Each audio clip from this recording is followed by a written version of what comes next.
Film की शुरुआत पिछली फिल्म की एंडिंग से ही होती है, जहां सीजर को गोली लग गई थी और दिखाया जाता है कि सीजर अब मर चुका है और सारे बंदर सीजर को श्रद्धांजलि देते हैं और उसका दाह संस्कार करते हैं। फिर कहानी कुछ जनरेशन बाद जाती है और हमें दिखाया जाता है कि नोवा, अनाया और नोवा की महिला मित्र सोना पहाड़ों पर गरुड़ के अंडे ढूंढ रहे हैं। ये तीनों गरुड़ कबीले से संबंध रखते हैं। जब ये तीनों अंडे लेकर आ रहे होते हैं तो नोवा देखता है कि उसके घोड़े से कंबल गायब है। फिर वे तीनों एक आवाज का पीछा करते हैं तो देखते हैं कि वो चीज कंबल को छोड़कर सुरंग के दूसरी तरफ चली जाती है। फिर नोवा उस कंबल को घर ले आता है जिस पर उस चीज का खून लगा था। घर आने के बाद नोवा के कंबल को सूंघकर नोवा का पिता अंदाजा लगा लेता है कि ये खून तो किसी इंसान का है। फिर नोवा का पिता नोवा से कहता है कि तुम्हें पता है ना कि सुरंग को पार करना नियम के विरुद्ध है, फिर तुम क्यों गए? फिर नोवा कहता है, बाबा मैं नहीं गया वहाँ, वहीं से कोई आया था। फिर नोवा का पिता अपने सेनापति ओडा को उस इंसान का पता लगाने के लिए भेज देता है। फिर रात को नोवा को कुछ हलचल महसूस होती है तो वो बाहर आता है। वही इंसान नोवा को धक्का देकर भाग जाती है। धक्के की वजह से नोवा की जेब में रखा अंडा टूट जाता है और नोवा निराश हो जाता है क्योंकि उन सबको एक एक अंडा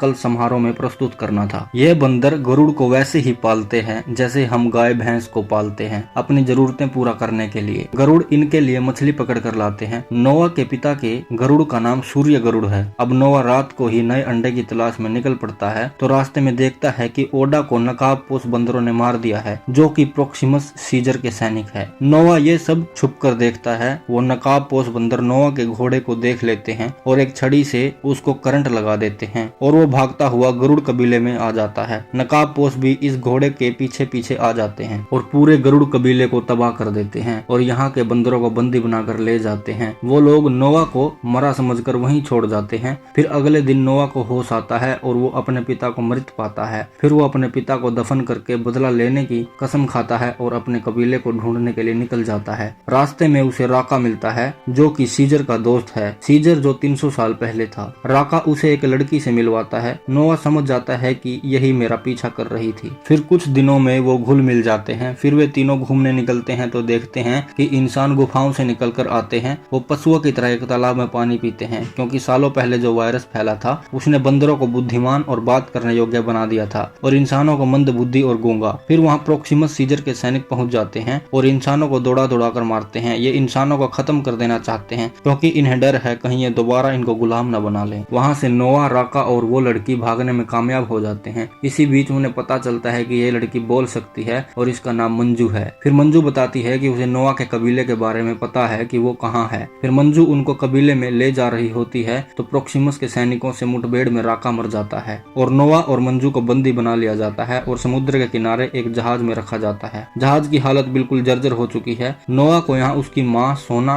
और अनाया भी मिलते हैं और उसके कबीले के बंदर वहाँ दिहाड़ी करते दिखाई देते हैं। ये देखकर नोवा बड़ा ही निराश होता है। वहाँ एक इंसानी साइंटिस्ट होता है जो प्रोक्सिमस को इंसानों के इतिहास के बारे में बताता है कि कैसे इंसान उड़ते थे, समुद्र पार बात करते थे। ये सब जानकर प्रोक्सिमस भी एम्बिशियस हो गया था और तरक्की करना चाहता था। प्रोक्सिमस सीजर के वंशजों से कोई ताल्लुक नहीं है क्योंकि बंदरों में सीजर की बहुत इज्जत थी और उसने बंदर कौम के लिए बहुत कुछ किया था, इसलिए सीजर का मतलब अब श्रेष्ठ हो चुका है। जैसे इंसानी राजा अपना नाम बदलकर किसी महान शासक के साथ द्वितीय तृतीय लगा लेते हैं, वैसे ही प्रोक्सिमस सीजर ने अपने नाम के आगे सीजर लगा रखा है। अगली सुबह प्रोक्सिमस आता है और एक बंकर का दरवाजा तोड़ने के लिए कहता है, लेकिन वो दरवाजा बंदरों से टूट नहीं पाता। प्रोक्सिमस को पता है कि उस बंकर के पीछे कुछ तो है जिसे बंदर सीखकर और ताकतवर हो सकते हैं। फिर प्रोक्सिमस नाराज हो जाता है और चला जाता है। वो बंदरों से एक बड़ी सी मेड़ बनवाता रहता है ताकि पानी उन तक ना पहुंचे और उनकी जान बची रहे। ये बंकर एक समुद्री जहाज का हिस्सा है। फिर मंजू और नोवा एक समझौता करते हैं कि मैं इन नकाबपोशों के ठिकाने को तबाह करूंगी और तुम्हें मिलेगी तुम्हारे कबीले की आजादी। फिर एक रात मंजू नोवा के साथ मिलकर एक बॉम्ब बनाती है और उस मेड़ में रख देती है। फिर नोवा के साथ उस बंकर के अंदर जाती है। मंजू को इस रास्ते का पता होता है। मंजू वहाँ से एक हार्ड डिस्क लेकर छुपा लेती है और अंदर से उस बंकर का दरवाजा खोल देती है। दरवाजा खुलते ही प्रोक्सिमस अंदर आता है और उन्हें पकड़ लेता है। प्रोक्सिमस का सैनिक सोना को मारने वाला ही होता है कि मंजू उस सैनिक को गोली मार देती है और बॉम्ब ब्लास्ट कर देती है जिससे पानी बंकर में